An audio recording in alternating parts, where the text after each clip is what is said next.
made the decision to follow his true passion, music. A big breakthrough came with the global mega hit Wake Me Up alongside the late Avicii in 2013, and a growing list of songs associated with commercials and sporting events. The Grammy-nominated artist hasn't skipped a beat as he ramps up projects on the side. The latest has him starring and executive producing a film on the evolution of music in America.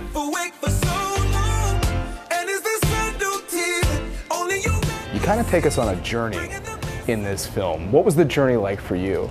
Well, America's musical journey was the trip through the U.S. to discover and learn about the roots of American music. It was, for me, revisiting all of the inspiration that leads me to do what I do. I started my music career as a hip-hop artist, so I was sampling from every genre you could imagine. And to go from city to city to discover the birthplace of the genres that I would sample from, that felt really good. It was nostalgic in a way, but also inspiring and kind of instructive on how to move forward in my career. One of the things you say in the film is that in every city you visit, you pick something up that inevitably finds its way into your music repertoire, and now people are talking about a song like Brooklyn in the Summer. I figured that city has some influence over your music career as well. Yeah, you know, Brooklyn was a place where I'd spent a lot of time. It's where I recorded the Good Things album with I Need a Dollar on it. And the song, you know, Brooklyn in the Summer, is inspired by so many different parts of my career, you know. And collaborating with the songwriters that I wrote with, I was able to share some of my hip-hop background, because in the song we employ this structure in the lyric that's a triplet, which is really popular in the hip-hop genre right now. As a music fan, a song like The Man, I identify with through Beats commercials, and probably a lot of people learned, and it felt like a very healthy marriage. I mean, how much thought goes into, at least on the commercial side, where your music ultimately goes? A lot of thought goes into it, because it's important that there's the right marriage of visual and music. For a song like The Man with the Beats commercial, that was a direct relationship with Jimmy Iovine, with the Beats company. And it made sense because it was almost part of the development of that TV commercial project. There have been other entities that want to use The Man, and I don't think that it makes sense. I think the song is mine, and it belongs to this relationship that I have with Beats, and I think that's as far as it needs to go, right? Maybe in 10 years' time, it will have exhausted that relationship and we can move on to a potential other brand relationship. But for now, I think it speaks volumes in the way it was used. So, you write so many inspiring songs, but you also have a pretty inspirational story for people who want to dream big. Tell us what you did at Ernst & Young. I was a strategy consultant. I was a young associate, so still just wet behind the ears, but doing work in the health sector, improving the service and care that hospitals give, and then sometimes on the the provider side, or the payer side, where we work with insurance companies to work on how they collect from hospitals and from patients. And I felt good about the work I was doing because I worked mainly in the health sector, largely at children's hospitals.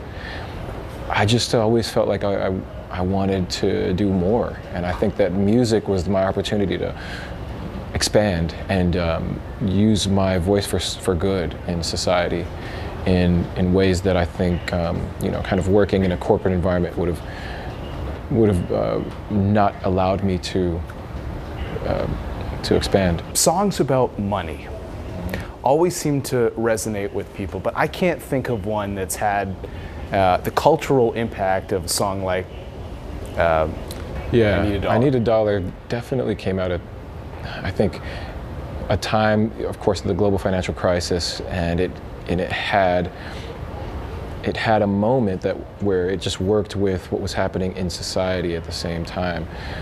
I can name you a bunch of other money songs that I think have been influential, but they're just, the timing was incredible for I Need a Dollar.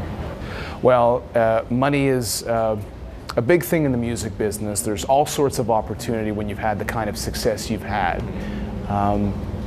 Where do you think your career is going? What is your vision on? Wow, my vision, look, I have too many visions, so I need definitely to try to decide which ones to do first. You can do it all, just not all at the same time.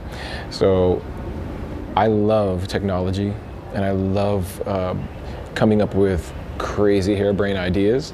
And I happen to have a friend who owns a company that they can basically make anything. And we were able to put together these virtual reality goggles and then a 360 camera. These are the kinds of things I'm interested in. I love virtual reality because there's a storytelling piece to this. It's an immersive technology, an immersive storytelling technology that allows people to receive information in a brand new way. And my first experience with it was an empathy building experience. And I thought, this is amazing. I can tell stories that can bring us closer together by putting people from disparate backgrounds in the same shoes while they're in the goggles, you know? I love storytelling, and I've been working at writing short films and TV series so that I can tell stories in longer form. 3.5 minutes in a song is not enough anymore. I need a half hour, I need an hour. And who knows? There may be a lot of other things. The philanthropic side, I love to get involved in sustainable urban gardening.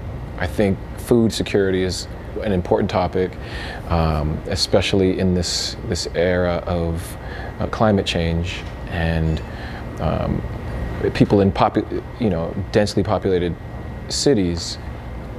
I think would benefit from some technology and consideration around sustainable urban gardening, where they can grow locally and feed locally.